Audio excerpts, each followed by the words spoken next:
राजे, काय सांगाल बीडमध्ये निवडणुकीची रणधुमाळी सुरू आहे, तुम्ही स्वतः या प्रचारात उतरलाय, मतदारांचा कसा प्रतिसाद? मतदारांचा प्रतिसाद आपण या प्रभाग क्रमांक 21 आणि 20चं जे काही इथं जाहीर सभा होते, ही सभा झाल्यानंतर आपल्यालाच त्या ठिकाणी आपण पाहिले किती उत्स्फूर्त असा प्रतिसाद आहे. लोकांनी ठरवलेला आहे अजितदादा पवार साहेबांसारख्या जे काही राज्याचं दूरदृष्टीचं विकासात्मक दृष्टिकोन असणारं नेतृत्व आहे, त्या नेतृत्वाकडं बीड नगरपालिकेची धुरा ही द्यायची आहे. त्याच्यामुळं राष्ट्रवादी काँग्रेस पार्टी, शिवसेना आणि शिवसंग्रामच्या जे काही अधिकृत उमेदवार नगराध्यक्षपदाच्या आहेत, प्रेमलताताई पारवे आणि सर्वच्या सर्व जे काही उमेदवार नगरसेवक पदाचे, त्यांना आशीर्वाद द्यायचे. उद्या दादा देखील येत आहेत आणि निवडणुकीच्या अनुषंगाने बीडमधला प्रामुख्याने एक बैठक देखील ठेवली, व्यापाऱ्यांचा मेळावा देखील आहे आणि बराच वेळ देत आहेत. या अर्थ निवडणूक ही फिरणार आहे उद्या दादा आल्यानंतर?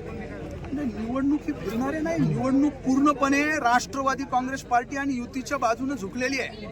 ह्याच्यामध्ये फिरवायचं काहीच नाहीये. फक्त दादा इथं येत आहेत. दादा बीड शहराची जबाबदारी घेण्यासाठी इथं येत आहेत. बीडकरांना आश्वस्त करण्यासाठी इथं येत आहेत.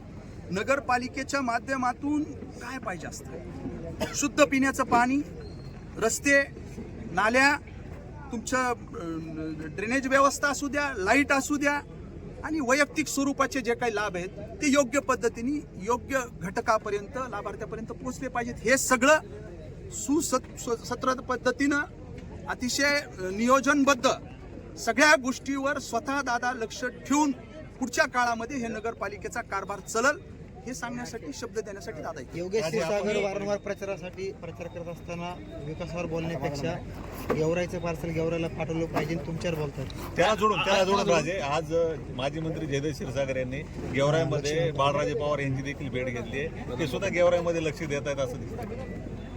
आता लोकांना जर का ऐन निवडणुकीच्या तोंडावर किंवा निवडणुकीच्या या आचारसंहितेच्या काळात, प्रचाराच्या काळात गेवराईचा जर का कळवळा एवढाच येत असेल तर चांगली गोष्ट आहे, चांगली गोष्ट आहे ना. फक्त सकारात्मक दृष्टिकोन ठेवून कुठलाही राग, लोभ, मत्सर न ठेवता ह्या गोष्टी केल्या पाहिजेत. आलं गेलं पाहिजे सगळीकडे, भेटीगाठी. आता शेवटी कुणी कुणाला भेटू शकतो, पण त्याच्यामध्ये हेतू काय हे मला सांगता येणार नाही. तुम्ही म्हणाला की चिल्ल्या पिल्ल्याने आम्हाला राजकारण शिकू नये. चिल्ले पिल्ले नेमके कोण आहे? जे काही चिल्ल्या पिल्ल्याने राजकारण शिकू नये म्हणजे काय, एक ही निवडणूक जे काही आहे ती चुकीच्या दिशेने नेण्याचं काही लोक करतायत. काही लोक म्हणजे आता हे 3 पॅनल आहेत ह्याच्यामध्ये. काही लोक याला दुसरीकडे नेण्याचं, जातीय रंग द्यायचा, याला काहीतरी विषय दुसरीकडं डायव्हर्ट करायचा. मला अशा लोकांना एवढंच म्हणायचं आहे की तुम्ही फक्त आणि फक्त या बीड नगरपालिकेमध्ये मागच्या 3.5 दशकामध्ये काय तुम्ही दिवे लावलेत ह्याच्यावर बोला. पुढं आम्ही हे करणार हे बोलण्याचा अधिकार या लोकांना नाही आहे. मागं तुम्ही काय केलेलं आहे याच्यावर त्यांनी ह्याचा जाब ही बीड शहरातील जनता ही मागते.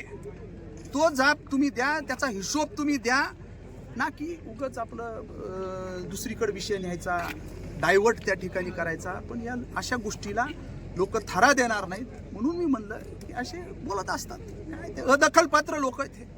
दाबदडपशाहीचा मुद्दा आहे. दाबदडपशाही आणि गुंड पद्धतीचा जो देखील मुद्दा समोर आला की दाबदडपशाही केली जाते आणि बाळासाहेबांना संपवण्याची भाषा देखील त्यांनी देखील भाषणामध्ये बोललं जाते की राजकीयदृष्ट्या संपवण्याचा विषय केला जातो. त्याच्यामुळेच मी सांगितलं की ही लोकशाही पद्धतीनं हा उत्सव आहे, तो त्या पद्धतीनं गेला पाहिजे.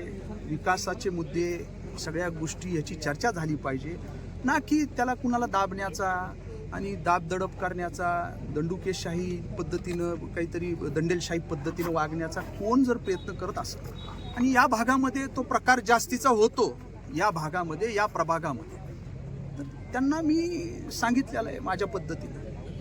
ते गोष्ट या लोकांनी लक्षात घेतली पाहिजे की या बीड जिल्ह्याचे पालकमंत्री अजितदादा पवार साहेब आहेत हे त्यांनी लक्षात ठेवलं पाहिजे काही करत असताना, असं चुकीचं पद्धतीनं वागत असतं. थँक्यू राजा.